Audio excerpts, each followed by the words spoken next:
Hi. In this weekly Q&A, I'm answering the question, how do you talk your child through anxiety?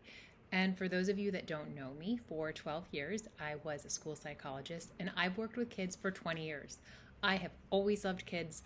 All I ever wanted to be was a mom. I used to want to have a 24-hour daycare. And when I was 20, I was a nanny. And I loved the kids I'd nannied for so much. They were in my wedding. They were so great. I also went on to, I was like an assistant set designer, but I mainly loved just being with the kids that my bosses would bring in. I have a degree in early childhood education, and then obviously a degree in psychology and educational psychology. That's where my master's is. I worked at a preschool. I've worked with kids from preschool to high school. I've actually worked with humans from preschool to age 68. I think that's maybe my oldest client. But back to kids and parenting. If you don't know me, I also have two kids, an 8-year-old and a 15-year-old. And what really came through for me was listening. My daughter experienced a time of fear of throwing up, which also was fear of flying, because she mainly, I don't know if she ever threw up on the plane, but she did in the car after, and she'd get really nauseous and she was really afraid. And at this time, when she was a little girl, like at preschool age, I was very much into Gestalt therapy.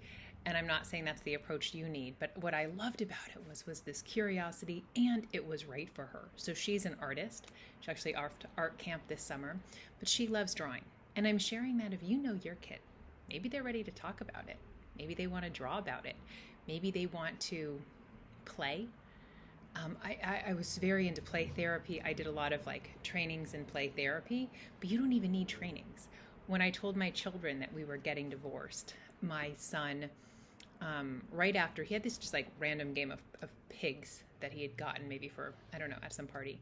So the pigs at first were getting divorced and kind of talking through that.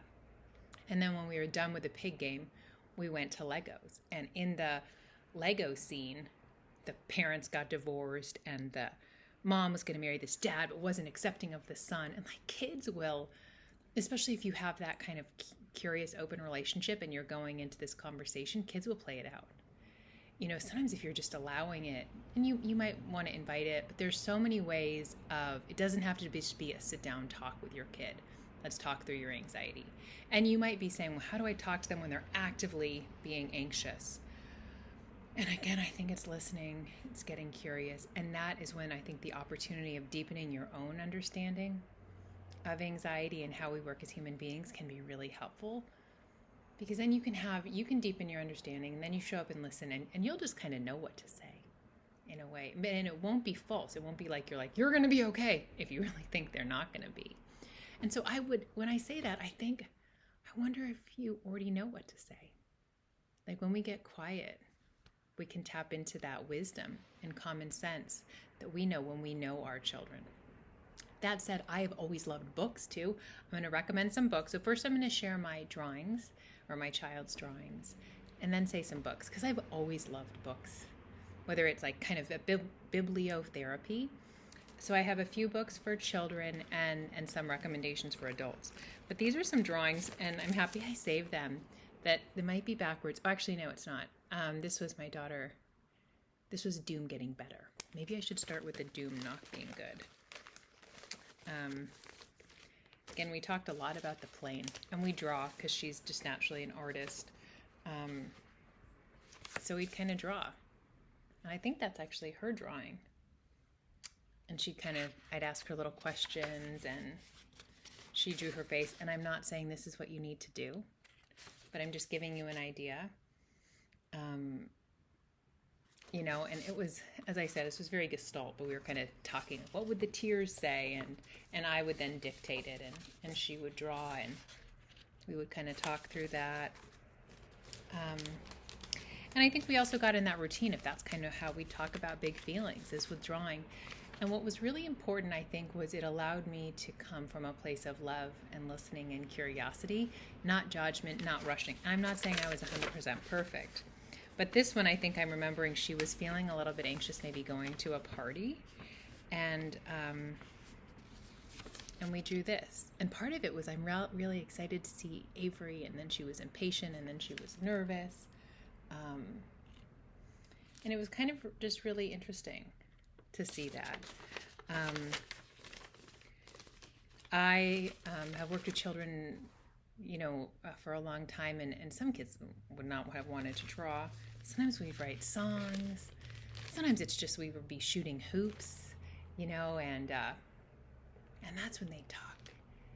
And so I'm going to share some books. I think I've got them right here. You're going to hold on for a second.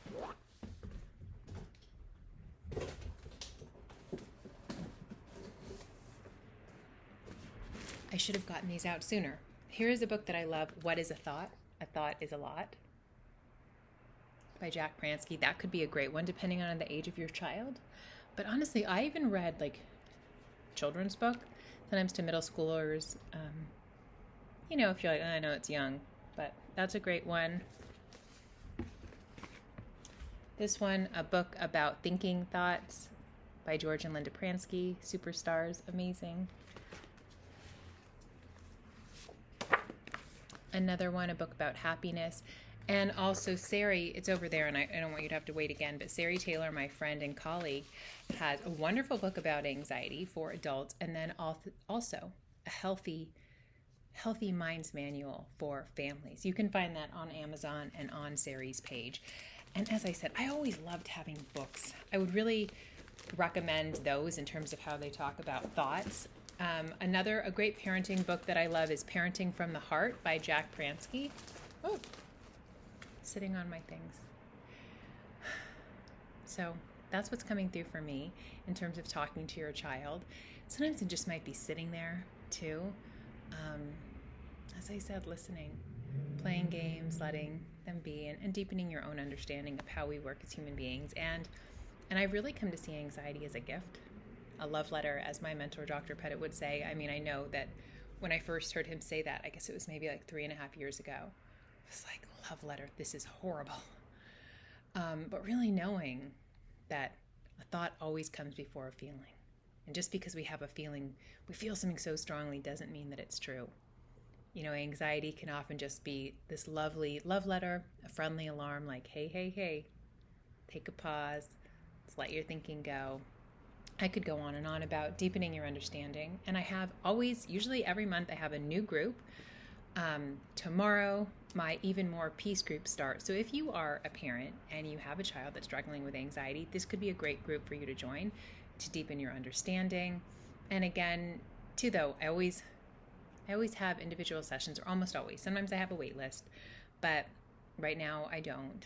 And so if you were wanting to have a session to talk about something that's going on with your child, I also do, in special times, take on some children if they want to see me, and if the parents know my work, which you do since you're watching this. So that's it. And also just remembering how resilient children are, how wise. I could go on and on. Parenting and children is definitely an area very close to my heart. And I hope this video was helpful. If you have any more questions, reply to this video, shoot me an email, and let me know. I got a long list of questions to answer, but I always welcome more. Thank you. Bye.